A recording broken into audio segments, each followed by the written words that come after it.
Morning, afternoon, guys. Good night, guys. We're in La La Land over here in Florida. So today's class also is put over the Shabbat and World and Inner Peace. We have about 5 or 6 books we're going to be addressing tonight. Strongly recommended books. Never Get Angry Again, David Lieberman, phenomenal book. 13 Habits Mentally Strong People Don't Do. We're going to take a great book called Wisdom, and a few other books from the Baal Shem Tov, etc., on how to deal with difficult people and difficult relationships. Believe it or not, this is one of the toughest things, obviously, to deal with people and deal with difficult relationships. It's something, God willing, that thank God that I'm very familiar on, and I've had a lot of advice from Rab Nachman. You're going to have a whole different approach tonight, because sometimes we think we're the only ones going through this. I'm the only one with a dysfunctional family. I'm the only one going through this problem. I'm the only one. This is a very common thing that people say. I'm the only one going through this. How come I'm the only one? And you think the whole world is perfect. Rab Nachman tells us right away, get out of reality. Tells us the whole world is full of strife. Right away, he said this 250 years ago. Says the whole world, if you're Moroccan, Ashkenazi, one's a Cold War, one's a resent war. It doesn't matter what you are, who you are. The whole world is full of strife. There are conflicts between great powers. There's conflicts between different localities. There's feuds between your family. There's discord between neighbors. There's frictions in between your household, between man and wife, between parents and children. Nobody is saved from this. I just want you to understand that you're perfectly normal. Don't think that something's wrong with you. Life is short. People die every day. The day passes, and it's never going to return again. The day passes, and it will never be returned again. And every day, the death comes closer. But people still fight and never remember their goal in life. Right away, Rab Nachman's telling you, yes, it's going to happen to you. You're going to go through this. You're going to have a dysfunctional family, dysfunctional parenting. Welcome. I mean, if you literally came up with a book that says, I had a tough childhood, people would laugh at you. Obviously. Okay, who didn't? But the whole point is, what Rab Nachman's telling us right away, before we get into the details, is don't spend all your energy on this. The days are going to pass. How much energy are we spending on these things all day long? How much toxic and all day long talking and absorbing and stealing energy, and you have nothing else to do but to talk about this. So Rab Nachman is giving us a major reality shock right away. Expect it. Don't make a big deal out of it. Everybody goes through this. Like a mask, you have to put it on. Everybody goes through it. It's almost like you're going to have to go through this. And believe me, even if you want to become Switzerland and you want to hang out with goats in Switzerland, your mother-in-law is going to move in with you. You're not safe from this. That's what Rab Nachman's message is giving us a reality check. He's not telling you you didn't find the right therapist or you didn't this. Yes, sometimes it is a matter of therapy, but sometimes it's just a matter of you're going to have to shift your focus elsewhere. I think that's really the key to Rab Nachman. Don't major in minor things. It's a great line by Tony Robbins. Don't major in minor things. And you have to understand something. Everything needs energy to live. And then he says here, all strife is identical. The friction between one family is a counterpart between the wars of the nations. Each person in the household has a completely different world power personality. One guy's personality is anger. Another personality doesn't talk to you. Another one gives you emotional sabotage. Another one resents you. Another one screams at you. Everybody goes through this. And he tells us here, some want your anger, some want your blood, some want your money, whatever it is. You may wish to live in peace. You have no desire for fighting. You're still going to be forced into it. That's what Nachman says. Yeah. No matter what, just get into your mindset that this is something I have to accept. Remember, the beginning of any Yeshua in life is acceptance. Okay, you're right. This is not something... And he's saying clear. And I say to myself, listen, I'm teaching this stuff. How come I'm trying to run for peace? And no matter what, there's always strife. What's going on? Why is there always strife? And we all want peace, but somehow we keep on getting dragged into it. Correct or not? The difference between one person and the other person is how long do you stay in these things. One person stays in it one person gets a membership in it. Another person stays in it, it's not the big deal. He recognizes it's an issue, but his whole life is not an issue. So what happens? Okay, so tell me, better to be single, according to, so how do I deal with the in-laws? And better to be single, right? That's not going to save you either. He says if you're single, a man living in isolation is going to become insane. So the war, if you're single, the war is not going to be with your family, it's going to be in your head. That's going to be the war. It'll be in your head. So you can't, there's no place to be safe but to running to your Creator. So I just wanted to give people a little reality check before we start the class, that don't think something's wrong with you. How come I'm always fighting? I should have had better parenting. No. Some people just show it. Some people suppress it. Some people hide it. But believe me, what's going on behind closed doors, everybody's going through it. And believe me, what you would think that people are not going through it, believe me, I hear it all. And Rav Nachman says, a man is a miniature world. Everybody has an Iran in their family. Everybody has a China in their family. Every nation in their family exists no matter what family you're in. So right away, what you have to focus on is not letting this become your whole life. Not letting this energy run your whole life, and not giving so much energy away, which we're going to talk about. Yes, it's going to exist. Cope with it. Even if you get married, a lot of people start, all of a sudden they get engaged. They find a shit. All of a sudden they're arguing in a relationship. They didn't expect it. What happened to me before? But now expect it. Don't expect to go into a relationship and not have arguments. And there's a difference between saying there's a problem in the relationship and the relationship is a problem. That's where the difference is. When identify that yes, everybody has issues in relationships, but don't say the relationship is a problem, because then you're making things worse than they are. Okay? So the advantage to this, like Rav Nachman says, is it's going to happen to you. This is why you have prayer. And the greatest thing about prayer and the greatest thing about mercy is we could choose people in our lives that if somehow we can be nice to them, we can be in heaven, they'll be nice to us. So that's the reward. When you have very difficult people in your life, it's a great chance for you to have mercy on them. And as you have mercy on them, heaven opens up gates for you. So there's a lot of positivity too. It's not just saying, why do I have to live like this? This is not fair, right? But heaven will give you a tremendous mercy, which we're going to talk about right there. So right away, get your expectations. Remember, everything's expectations.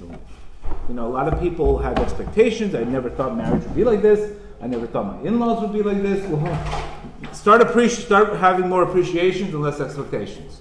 Because what happens is when we go in with a lot of expectations in life, we're setting us up for nothing but resentment. You're setting up yourself for resentment, and you should never set up for yourself. The world doesn't owe you anything. Whatever you get a nice mother-in-law, thank Hashem. You get a nice thank Hashem. But don't come with all these expectations and the baggage that we normally come with because of our ego. Then we just get left with empty bags and stories and etc. So right away, whoever's single, whoever's about to get married, at least we prepped you a little bit on reality. Because you can only get hit with trauma if you're not expecting it. You understand? People don't expect these things to happen. And I think life sometimes doesn't teach us the lessons we need to learn. And I myself was divorced, I got remarried. And there is wars. The wars are out there. It's different kind of wars. Baruch Hashem, I'm very happy with my way. But there's no peace 100%.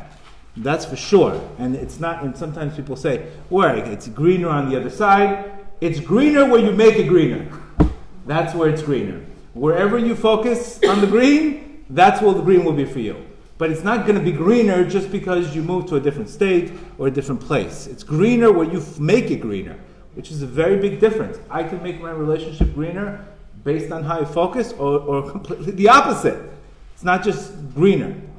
Then Rav Nachman says in Lesson 202, these are all very, very important concepts. Lesson 202, he says something absolutely very simple, but very, very deep. He says, the more limited a person's intellect, the more respect one needs to show him. This is because the more limited his intellect, the more he craves honor. Okay, so this issue here is a problem. So there's some people that crave a lot of honor. And no matter how much they respect, they never get respected. Right? There's people that always want more respect. What happens? They're always saying, I never get enough respect. Which is, the more respect you want from people, the less you're going to get respect from your Creator. So you need to understand that that's the concept of kavod. Kavod is always wanting to be right. So the more, for example, if a person's in a relationship, I want to be right, the more you want to be right, the more your Creator runs away from you. So there's a price for always wanting to be competitive and being right and being very strict. That's why our sages say we should always be flexible like a reed. Be very flexible. Be a flexible person. Because when you're a flexible person, you're showing you're not running after God, you're not running after honor. Because the reason why I'm running after honor in the first place is because my mindset is limited. And we always say this very simple. You know, when a person has a small mind, he has a big mouth. But when he has a big mind, he has a small mouth. And this connection is very connected. You shouldn't be the one looking for honor all the time. The more you run away from honor, the more honor comes to you. The more you look for honor, the more honor runs away from you. It's exactly the opposite. So sometimes we have to ask ourselves, what's the price for peace? And our sages say that the whole world is redeemed for a person who shuts his mouth in front of an argument. So you could see that, wow, you know, the price for shutting your mouth in an argument, it's a pretty big thing. The whole world is going to be redeemed for a guy who shuts his mouth because that person doesn't want honor, he wants peace. So a person who runs after peace, he gets godly honor. And what does godly honor mean? You get a lot of mercy. You get the right break when you need it. You get the right relationship when you need it. You need health, you get your prayers answered. It's a big deal. It's a big deal because I really need godly honor. I don't need validation from people. Do you understand? What's that going to do for me? So what happens if I go for a validation from people and they don't validate me? What happens? My life is miserable? But the more we run away from that, the more godly honor we get and the more recognition we get in heaven. And that's really what humility is all about. Humility is, I'm looking for godly honor. I'll seek for peace at any price. I would rather have peace. And for some of us, this is very different, very difficult. But to recognize that if we're struggling in an area, we need to understand, am I looking for too much respect and too much honor? If I'm trying to look for it too much, there's a good chance I'm not going to get it. There's a good chance I'm not going to get it. Opposite. I'm going to get the opposite. I'm going to get insulted. I'm going to get insulted. Very hard to hear. It's a very strong concept. And some of us have a yetzer hara with honor more than others. But you need to understand, of course, man has to give the honor, of course, but you have to recognize this can turn into a big problem. Because all of a sudden you're going to say, your mother doesn't respect me, your aunt doesn't respect me, your uncle doesn't respect me, then maybe there's a problem with the person. How come nobody respects in the whole world? And that's a problem. So we want to run away from that. The more we run away from that, the more grace we get in heaven, the more blessing we get in heaven, etc. So recognize there's a price. Like we always say before, you could be in love or you can be right. Not both. Not both. You have to choose. Love or kavod. And this is something that we have to recognize. Ask yourself, and the reason why we want kavod in the first place is because obviously we're lacking inside. You understand? Because the more I feel connected and the more I feel complete with Hashem and I have a good relationship, I'm going to run away from it. But the less I feel good about myself, I always need kavod from other people. You understand? So that you could see how that's really a reflection that what do you care if somebody respects you or not? At the end of the day, it's you can't choose how the people treat. You know, you can choose how you respond to it, but you shouldn't run after it. And you should make it a big deal, etc. Okay? It's hard. This is not an easy thing, but just recognize the issue, and when you recognize the issue, you could solve a lot of problems like that. After questions after, yeah. Wait after. You got it? So recognize kavod, a lot of kavod, inner problem. Less kavod, inner happiness. Very important. Because if you recognize that you don't need so much honor, then you could become a giver. You understand? I can't become a giver if I'm always needing respect from others. You understand? The more I need from others, how can I give? I can't give because I'm all about me. I'm too focused on me. And this is something that we just have to catch ourselves when we fall into this trap of too much honor, or if we're in a situation where we're getting into fights with a lot of people, then there's a problem. That means we're running after too much honor. And our sages say something very, very important. Our sages say if a person has many friends below, he has friends above. Friends below, friends above. But if he doesn't have too many friends below, because he's always fighting, in heaven also, there's not that many friends for you up in heaven. And guess what? You need more friends in heaven than you need below. So you need to understand there's always a spiritual mirror happening in heaven. According to how you are here, there's a spiritual mirror in heaven. So you have to ask yourself what the price is. It doesn't mean you should be a doormat and let people, jump over you and have no boundaries. That's not what we're saying. We're saying you don't have to always fight with people. Just because somebody says something doesn't mean you have to take it personal all the time. Taking it personal is a form of kavod. You went against my honor. But how can I prevent how people walk around and what people say to you? You can't prevent anything. You can't do that. You can't walk around living like that, because then your self-esteem is based on people's relationships. And that's where we really can fall into a very dark place, where we lose our self-esteem, and there comes addictions, and there comes sabotage behavior, etc., which we're going to talk about that. That's what you have to be very, very careful for. That many times people are in a relationship, the relationship goes bad, and you know what happens? Their self-esteem is affected. Right? Their self-esteem is affected. And what happens if their self-esteem is affected? Then they're going to walk around with baggage in the next relationship, and they're going to think something's wrong with me because that person left me. That's where you have to be very, very careful with, because all of a sudden you could have had a toxic person who doesn't know how to treat somebody. But why does that make you less of a person?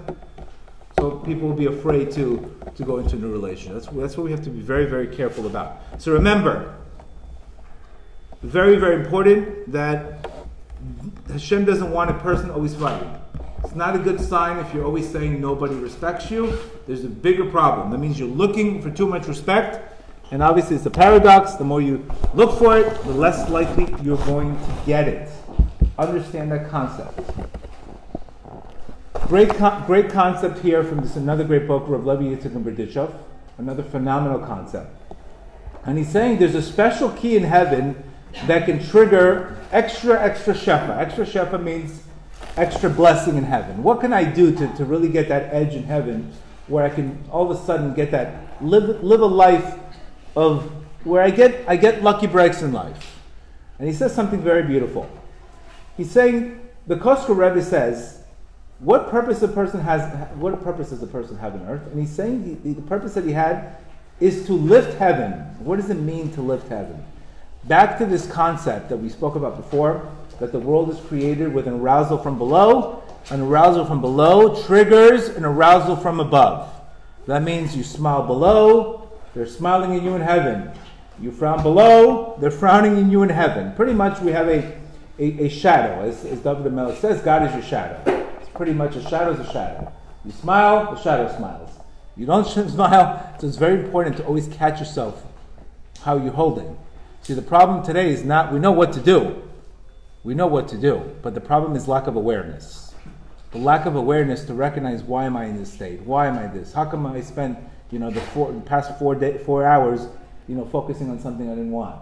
And we like we said today's class, that first something happens to us, then it becomes our mood, right? We get moody, and then that mood becomes our personality, and then our personality determines our personal reality. You get me? That's how it starts. First something happens to you, next thing you know, you just absorb negativity, then you get into a bad mood, and that bad mood becomes your personality. And all of a sudden when the guy says, I have that personality, that's my personality, then I'm going to look at the world like that. And that's what Rav Nachman says, you're going to get, the thoughts you're going to get are based on your personality. A person who's very merciful looks at something and it gives a person the benefit of the doubt. But a person who's very angry is going to look at that same situation completely different.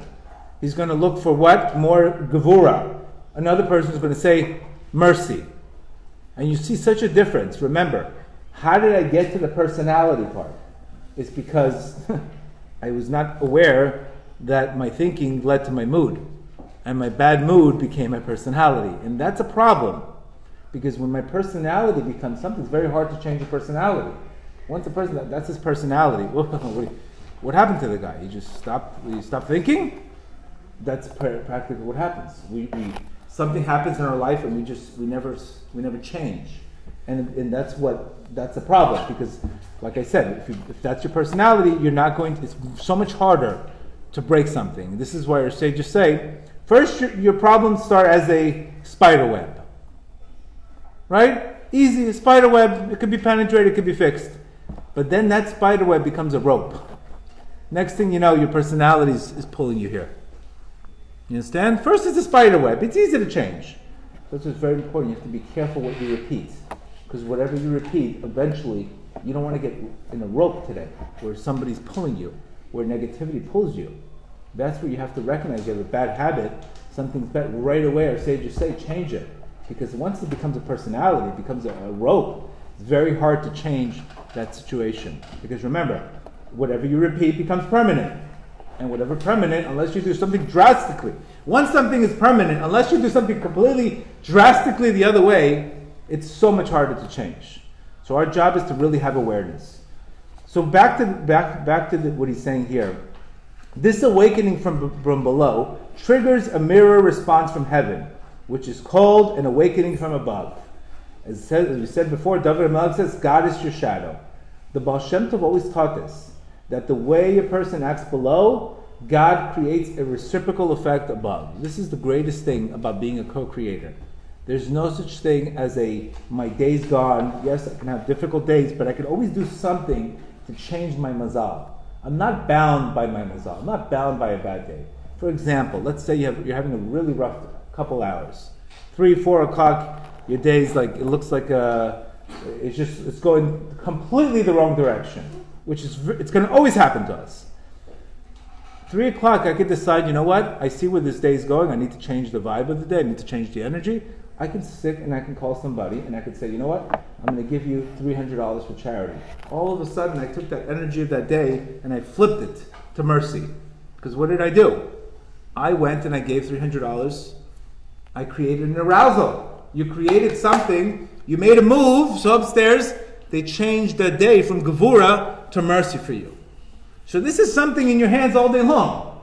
Sometimes, and it always happens to me all the time, when I'm in a really bad mood, when I'm in a bad state, all of a sudden, I'll get like 10 phone calls from people, organizations. I'm like, oh my God, now I don't even want to talk to I don't want to talk to you or him organization. But I said, this person's really coming to save me because he sees that I'm in a bad state. So really, those people that I don't want to answer the phone, I'm completely moody, that's my savior. The phone call I got to pick up because that phone call is saving me. You understand? It's funny how you get people to help you when you're in the worst state. When you're more likely to say, listen, not now. When you're saying not now is when you need to do it. Because the reason why you're not now state is because you're focusing on something that your mind went to the wrong direction. You're angry, you're upset. Now is when you need the mercy. So God always sends you very organizations and this when the last, believe me, when you don't want to pick up the phone.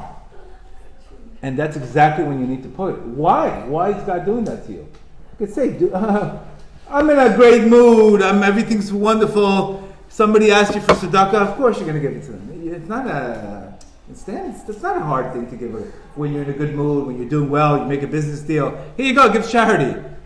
It's when you're in the worst mood, when you're in that Moroccan mindset, last thing you want to do is give that charity. Or the last thing you want to be bothered. You don't want to be bothered.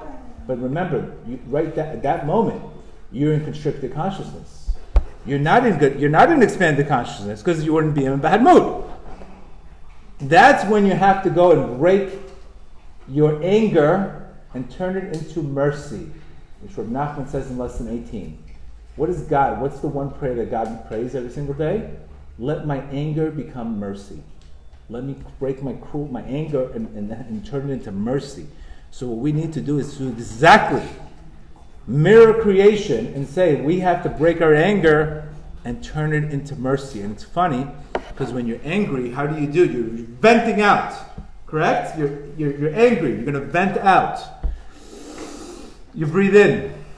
It's the opposite. When you vent out, basically this is called haron av. It's an anger. When you breathe in, you're holding back and you're merciful. You're about to be upset at that person. Instead of venting out, you breathe in. What are you doing? You're transforming the anger into mercy. So this is something that you have to figure out a way when you're not in a good state to do something to get you out of that state. And usually your Creator will send you people somehow at the worst time, in the worst moment, I believe it happens to me all the time. And I don't get one, I get 7 at the same time. Where I'm like, come on, you gotta give me a break. Okay, I'll do it. But it's a favor. It's a favor from heaven saving you. He's saving you because he sees where you could go in that mindset. He sees where you can go. He wants you to break that pattern and give you mercy. How? He can't just give it to you. You didn't earn it, right? He has to give you somebody to give it to them so you can get it. You see, your Creator is always helping you. But we don't see it when we're not in that good state. You understand? And it happens to me all the time. Sometimes people asking me for Shalom Bayit advice. I'm like, I don't even have Shalom Bayit myself. How can I give you advice? But exactly, I need to give him advice so I can get the solution for my own Shalom Bayit. Which is, you would say, how could you give somebody advice, something that you're struggling with? It's exactly that. What you need is you need the mercy. You don't need the data, you need the mercy. So this always happens to us. So what you need to understand is, you have to be careful that your mood, all of a sudden you close your phone and those opportunities don't come, and then how are you going to get, it's like almost being upset at the Uber, shutting off your phone, and then waiting for the Uber to come. Well, how are you going to help yourself? Who's going to pick you up if you have no phone? You understand? It's almost like Sabbath. This is what we do. We shut the phone, the Uber's coming, where are you? I don't know. You shut the phone, or you can't shut the phone off when you're in the worst state. You can't do things to sabotage your success when you're in a worse state. And this is what happens when we say, this person made me angry, that person made me this person made me that, etc. Usually that's the time that we have to give mercy to that person. Easier said than done. I'm not telling you that this is easy. I'm giving you the information, and now you have to process the information. This is not an easy thing. This takes a lot of processing. Every idea that we get, that we're giving you, it's almost like a pregnancy. First, you have to take the idea, think about it. And then the idea becomes little by little internal into your mind. And then you give birth to the idea. People sometimes are very upset because they don't get the ideas right away. You're not going to get them right away. You get them, you understand the concepts, and then this is why we repeat a lot. Because we're reinforcing things over and over, because little by little that idea will become a concept, and then you can use that idea. Don't think you're going to get things right away like that. It's not. If it would be that easy, we would never have issues. So he's saying here, because we're making that lower arousal, this triggers a tremendous amount of shefa. He's saying here that every mitzvah triggers shefa from above, but there's one thing that causes a shefa to come out in greater quantities, causes blessing to come down to a person with a little bit more quantity than a normal thing. What is the big idea? What do I need to do to all of a sudden open up the keys in heaven? Believe me, we all need the keys in heaven. But there's one thing that causes a little bit of flow, a lot more flow, and that's called the 13 measures of Rachamim, the 13 attributes of mercy. What that means is, this is a concept called the Tomer Devora. This concept is a concept that you are a very merciful person. You are a very easily forgiving person. You're patient with people. Not only do you forgive them, but you forget what they did. You let it go. When you start letting go down here, you know what happens in heaven? They start letting go of the constraints of the shefa, and they start pouring down the shefa to you. But this is not easy, because remember, who are you going against? You're going against your ultimate nature, is to want revenge, is to be right, which is all the object of the ego. The ego just wants to get even. The soul wants the shefa from above, but the ego wants to get even. And this is where, when a person starts transforming his self, or sages say that it's harder to change one trait of your personality than to learn the whole Shas. You understand how hard that is? That you have a personality trait that's dominant. It's harder to change the personality of one evil trait, sages say, than to learn the whole Talmud, which takes 7 years.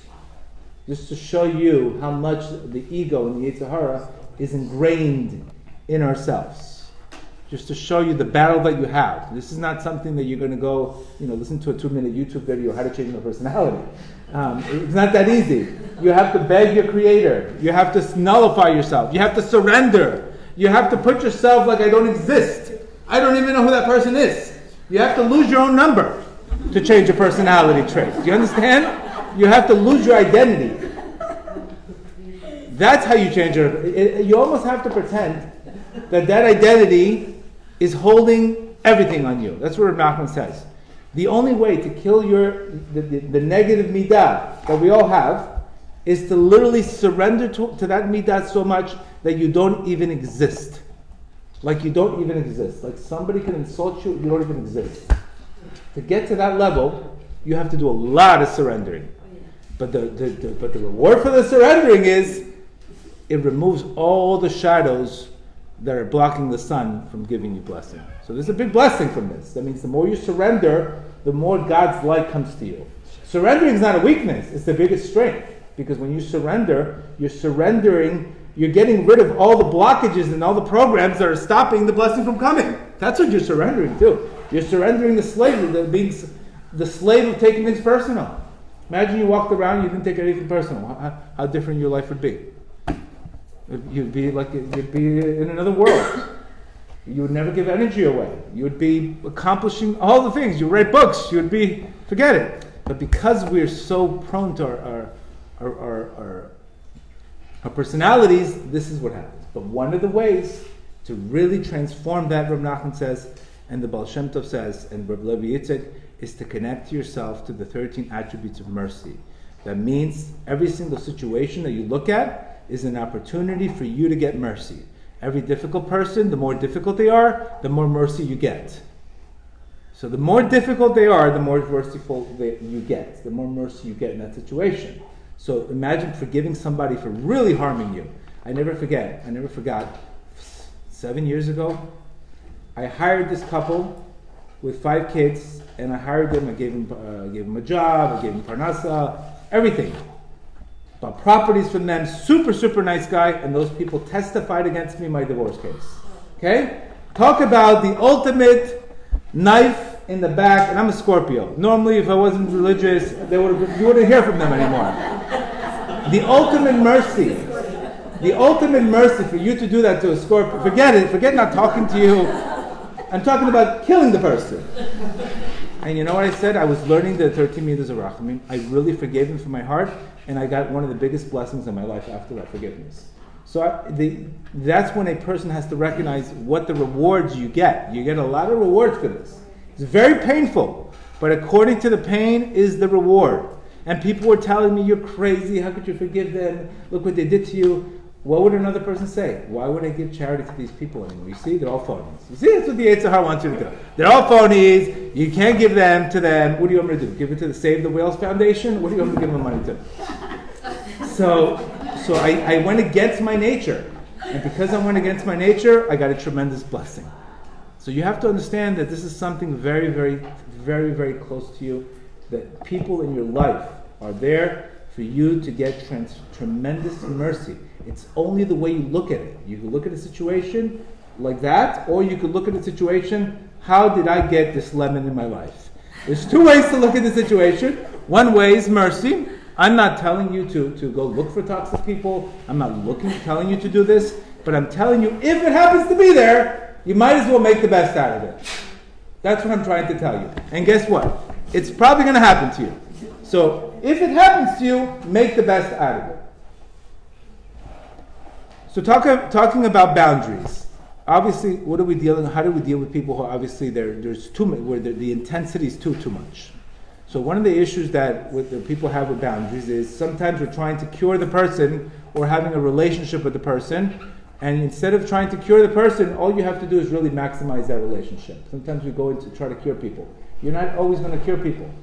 And you need to understand that. So sometimes we get into relationships, you have to put boundaries. Boundaries are very, very important. Boundaries, what it's called in Kabbalah, is called a tzimtzum. It's part of creation. A boundary is when there's too much light and you don't have that light for that situation. For example, let's say a guy comes, next thing you know, a guy comes from Uman, he's all excited about his spirituality. Next thing you know, he comes to his house and he says, you put on a wig, you don't dress anymore, don't go to the house anymore, stay here, and he becomes a fanatic. Just because you have that light doesn't mean everybody else has that light. So you could see when you have too much light and the people don't have a vessel for that light, not only do you not help them, but you break them. Many people become very, very spiritual, very religious, and then they force it on people too much. That person doesn't have a vessel right away, And it's forced down. Not only does it not help that person, but it breaks that person. And that whole situation ends up becoming, it breaks. The whole situation was, the intentions were good, but not the way it was done. So we have to have a lot of patience. Why you have to have boundaries is because our sages are interested in slow growth, not something drastic. We're not into this being a fanatic and pushing your thing on other people. You have to have a lot, specifically with your spouse, specifically with your family. 99%, nobody's going to listen to you. If you tell your wife to be more religious, they'll never listen to you. And the husband's not going to listen to her either. Or if you tell your people don't normally listen. They prefer people instructing, and demonstrating instead of instructing. So it's very, very careful that, you tell somebody, you should do this, you should be more happier. That's not obviously the way. So you can't one of the things that Rav Nachman says is you can't really instruct people, specifically your spouse, specifically criticism. You're not doing this enough, you're not doing that enough, you're not religious enough, you're not Jewish enough, and whatever it is. Not only does it not work, but it works against you. The way you do it, Rav Nachman refers it to called the voice. He says, focus more on praying for that person than actually telling that person anything. That means your 99% should be perspiration, praying, and 1% should be instruction. But today what happens? We do 99% instructing and 1% prayer. So what do you get? Nothing. You get terrible results, of course. Of course you get terrible results because the formula is up. So Rav Nachman says, focus on the voice. Voice. You need a voice. You need prayer. You need prayer. Don't instruct because people are very sensitive in how they're saying, and if you don't do it the right way, it can create a very, very, not only will you not help them, but you'll be the cause of them even doing worse in spirituality. And then you all of a sudden, the mitzvah becomes God forbid, a sin. So that's very, very important. If you see somebody that you're trying to help, more praying, sending them positive vibes than instructing. It doesn't work. Believe me, been there, done that. Or demonstrating how happy you are. For example, if you tell somebody, a spouse that doesn't keep Shabbat, and you're keeping Shabbat, you love it. So what is Shabbat doing? Making you happier, more calmer. But if you're using Shabbat to say, look, what are you doing? You're going to turn on the TV in my face? It's not going to work. Because the whole point is spiritual people are supposed to enlighten people, not shove their righteousness in your face. And this is where if it's not done the right way, and if it's not done through prayer, or if it's not done through positivity, it can go backwards. This is a very constant message that Rav Nachman says, is focusing on the good points of a person, which is called a zamra. That's another tool he says. A zamra means I will sing, I will focus on the good points. A zamra means a point. A zamra, I will sing with the good that he has. So let's say we have a very difficult person in our lives. We could do two things. We could focus on what's right, or we could focus on what's wrong. And wherever energy goes, that's usually what you're going to get. So this is why it's a very important message. When you're dealing with a very difficult person, you have an option to look at all the things that are wrong, or all the things that are right. And this is why it's very, very deep what he's saying here. That if I send this person a positive vibe, I could be the one in charge of him changing. Look what Rav Nachman says here. No, a person has to judge everybody favorably, even somebody who's completely wicked. It is necessary to search with him and find the good in him, in that little good that he has. And by finding that good in him and judging him favorably, you elevate the guy. You elevate the guy. So imagine you come home, your spouse, etc., difficult person in your life, and you start all of a sudden sending that guy positive, or that girl positive vibes. They will feel exactly what you send them. We've seen definitely this on secular sources, but here's your source spiritually. The Torah is telling you, by me finding the good tov. This is what Breslov is all about. Nekudot tovot. Nekudot tovot is finding the good points in yourself and finding the good points in people. Chabad is loving everybody. Breslov is loving the guy who bothers you. Loving the guy, finding the good in the guy who's in your face, who you don't want to deal with, when I can't love him. Finding the good points. I have to focus on the good points in every single person. And by me focusing on the good points in every single person, I can come and bring him to elevation. And he says this is exactly what we do when we make music. What do you do when you make music? You're taking the good point, extracting the good note from the bad note. You're elevating the note. A musician takes the good from the bad. He elevates the notes. He extracts.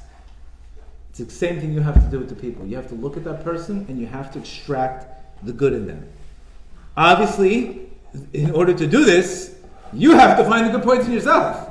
Because if I don't find the good point in myself, how can I love you? If I don't love me, I can't love you. So this is a Zamra concept. When you have a difficult person in your life, you have to find the good points in him. And when you do that, heaven does the same thing to you. The whole point of this whole exercise here is that you see that holding a grudge, hating people, it does nothing but raise your blood temperature, kills your mood, and it puts you in despair. So we know that doesn't work, guaranteed. Guaranteed not working. But when you start giving and you start changing the way you look at people, somehow you feel better. Where's that feeling coming from? It's coming because you're in a soul state. You're in a soul state. Again, nobody's saying this is easy. We're just teaching you how to win. We're teaching you how to win, and we have to teach you also how much the ego is running our lives and how much this resentment and all this is running our lives. Even this great book called 13 Things Mentally Strong People Do. She says one of the things mentally strong people don't do is they don't give away energy. Correct? They don't give away energy. Very, very important concept. Think about why we give away energy. Right? We give away energy because we take things personal. We let other people take away our energy. Correct? She drained me. She made me angry. She took everything from me. My husband ruined my life. My daughter ruined my life. It's not possible. You understand how to do this? Unless you take it personal. And the way somebody treats you is the way they feel about themselves. Just like somebody outside here will come and scream at you, you would say, somebody's screaming, I don't know who the guy is. Your uncle could scream at you, you should say the same thing. Somebody's screaming. But because it's your uncle, we take it personal. You get me? But it's still somebody screaming at you. What does that have to do with me? What does that have to do with me? Nothing. So, your Creator rewards you for being humble. Humble means if that person has the audacity to yell at me, I have to give him mercy because something's wrong with him. Why would somebody come and scream at you? He needs a Refuah Shlema, not you. The guy screaming needs a Refuah Shlema. You understand? That's the guy that needs a Refuah Shlema. When you get into the superhuman state, not only do you not give away energy, but you pray for the person who insulted you. You imagine the energy level you could be at. But first you have to notice that if somebody treats you terrible, it's because they themselves are hurt or they themselves are in a terrible position. Just like when we don't treat people nicely, it's because something's bothering us. Right? We don't just randomly go treat people terrible for no reason. We do that because we're holding on to stress to something else. Something else is bothering us and we're just lashing it out at that person. We did absolutely nothing. Just like the girl who comes home, she doesn't get into her college, she throws the thing at the dog. What did the dog do to the kid? The dog didn't even speak to her, but she throws the stick at the dog. Was the dog going to go take it personal? No, she threw it because she doesn't feel good. It's almost like the same thing. When you start noticing that, your relationships change. Because you'll be able to say, this has nothing to do with my self-esteem. And it's very, very difficult because what happens is sometimes life is going to show you the same lesson over and over again. And you're going to say, why would God do this to me? Why would God keep on showing me the same lesson over and over again? And it would appear that it would be a form of cruelty. Why would a creator of the world keep on doing this to me? Why would he put me in such a position all the time where I keep on getting in pain?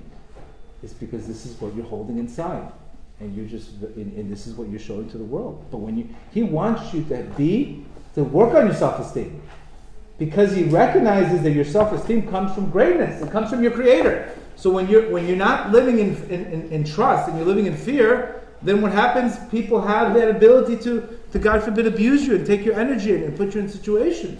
So really, you're not living up to your potential. So your Creator will do whatever He can to get you to go back to your co-creator, Creator. This is exactly how come we keep on getting the same lessons over and over and over, and they keep on getting repeated and repeated, and it would appear like, oh my God, where in the world is God? Where in the world is God? How could this constantly happening to me? It's because He wants you to change. If something wasn't so obvious, you wouldn't recognize it. So it has to be so obvious in your face, the same thing happening 3 times, 4 times to you, in the same relationship, so you get so much sense, you know what? It happened already 4 times. Maybe it's not outside, maybe it's something that I'm inside. And it appears to be cruelty, and it appears to be your Creator's forgotten about you, and how will you do this to you? But it's opposite. It's actually love. It's actually love because He wants you to become the best version of you. And when you're not the best version of you, He purposely makes you fall. This is what we spoke about today. When a person is living a mediocre life, and he's living in a life where he's not really making any splash in heaven, he's living a mediocre life, your Creator will purposely make you fall, so you rise with a brand new attitude, and you become a brand new person. You could say this is an addiction today. You could say this is a midlife crisis today. You could say this is a traumatic episode. It's so much craziness that it forces you to completely change everything where before you would have never changed it if it wasn't for this crazy situation in your life. But really, it happens to be mercy. But if we don't see it that way, then we become, unfortunately, not only do we not get that lesson, but the lesson keeps on happening over and over and over again. Where this seems always is obviously with self-esteem. That's where you should never lose your self-esteem. If you had a broken relationship, if something happened, or failure, the worst thing you could do ever is have a failure, a broken relationship, and say, I am not good enough, that's why he left me. I'm not good enough, that's why she left me.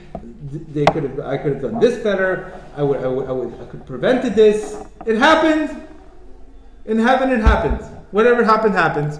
Your job is not to focus on the mud. Your focus is to change it and grow from it. And if we have this mindset, this will save you a lot of time in therapy. It will save you a lot of time in therapy.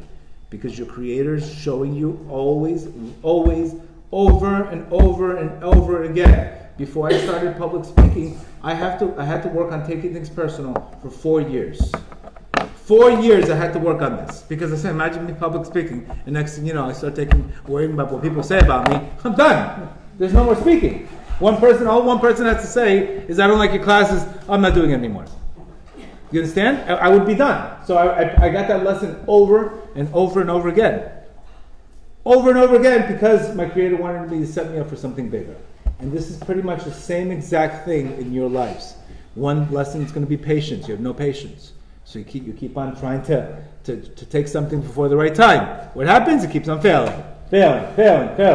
Another person could be, unfortunately, not getting up fast enough after failure. Not being resilient enough. He's going to teach you over and over that same lesson over and over.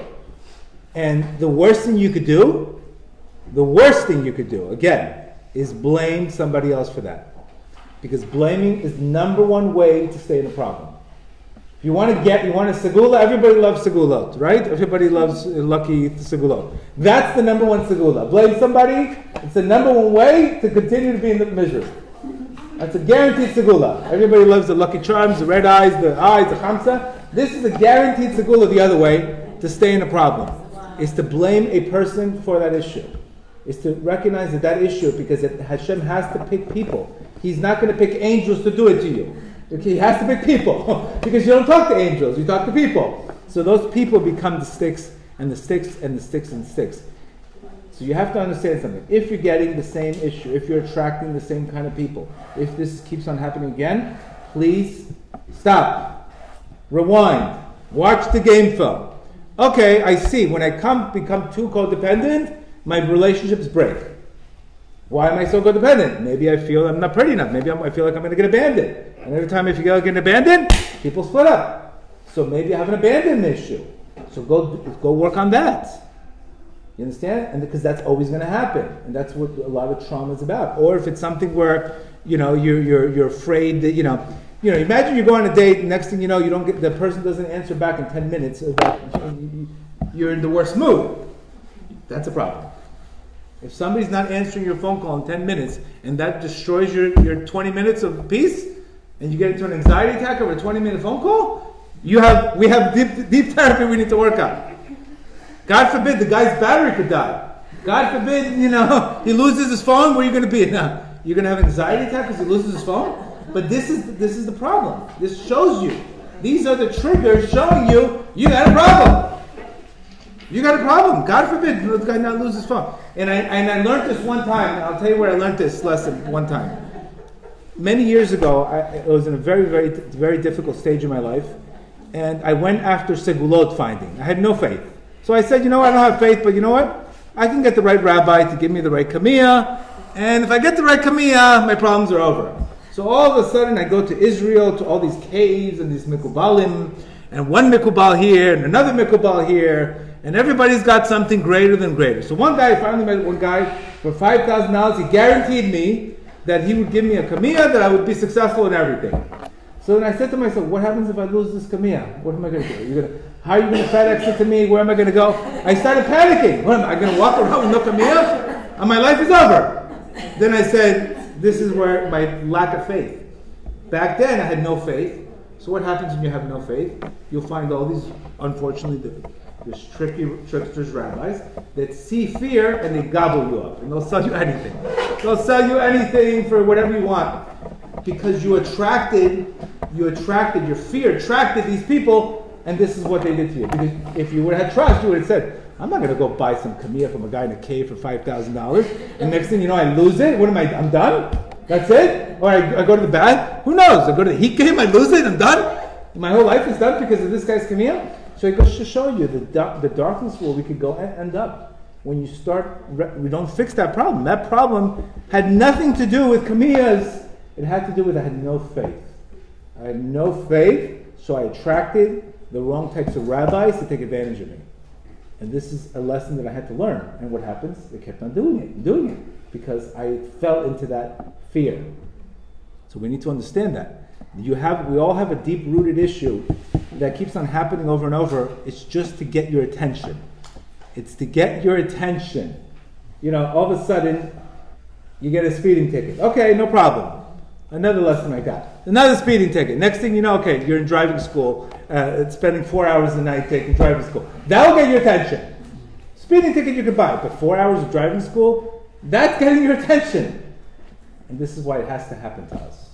So this is really how you fix relationships, where you get to the root cause of what's happening in that relationship.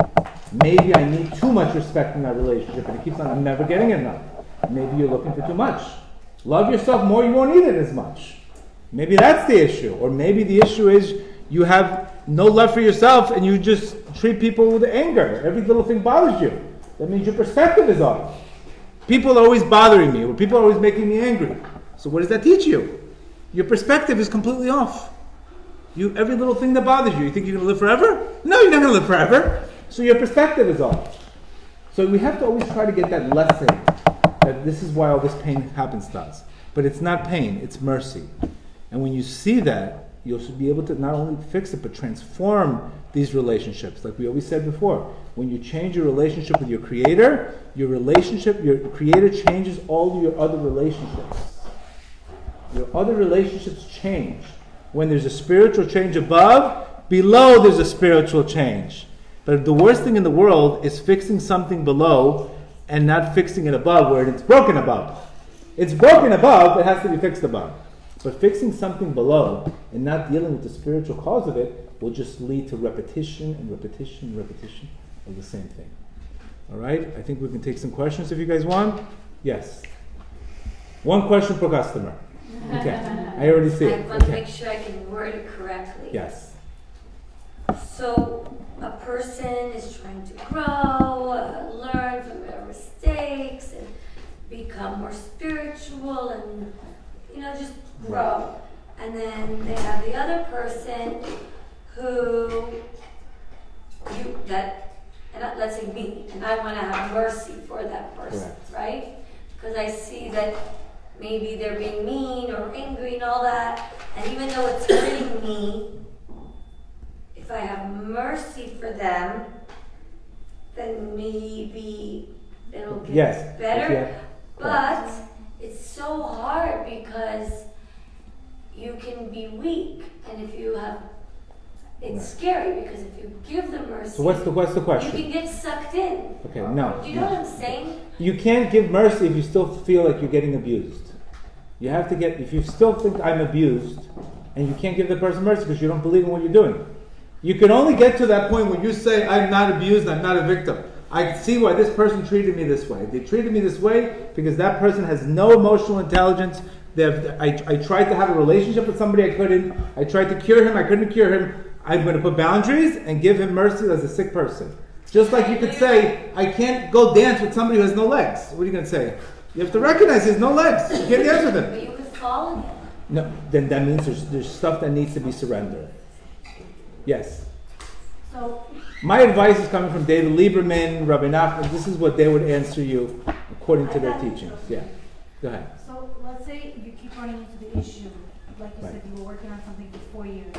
Correct. If a person has time to only do Hibodah daily, Right.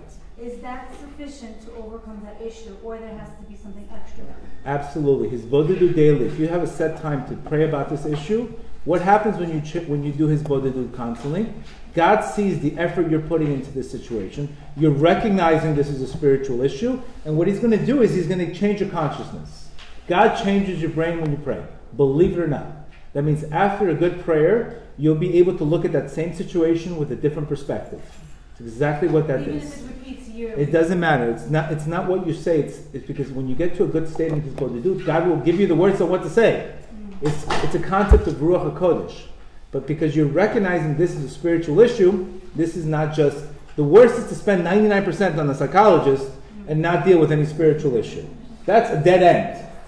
That's a dead end because he's going to tell you this is why you feel, because your mother like this, etc. It's going to be over and over. There has to be the psychology to identify, they'll help you identify the issue. Now you have to pray to transform yourself in that issue.